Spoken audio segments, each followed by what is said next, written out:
Hi friends, আবারও একটা নতুন ভিডিও নিয়ে চলে এসেছি। আর তোমরা আমার কথা শুনে বুঝতেই পারছো আমার শরীরটা প্রচণ্ড খারাপ, কিন্তু কিচ্ছু করার নেই। প্রচুর ভিডিও পেন্ডিং হয়ে আছে, ভয়েস ওভার দিতে পারছি না, কথা বলতে পারছি না। এখন একটু ভালো আছি, তার জন্য সব ভিডিওগুলো এডিটিং করছিলাম।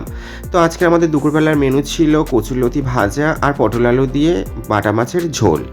তো কচুলতি ভাজাটা ভীষণ ভালো হয়েছিল, খুব ভালো টেস্ট হয়েছিল, কারণ আমার জন্মকেও খুব ভালো লাগছিল।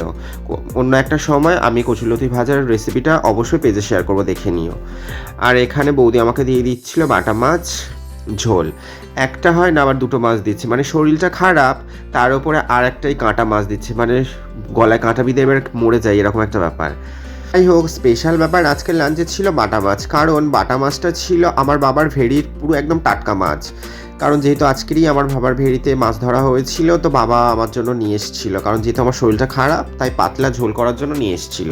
এর সাথে আমার একটা কথা শেয়ার করার আছে, আমার প্রতিটা ব্লগ ভিডিও তোমরা প্রতিটা মানুষ দেখো, আমার খুব ভালো লাগে, আরও দেখো, এরকম করে আরও ভালোবাসা দিতে থাকো, তাহলে তোমাদের ভালোবাসা আমি অনেক দূর যেতে পারবো। তো ভালো লাগলে লাইক করো, যারা এখনও পেজটা ফলো করোনি ফলো করে দিও।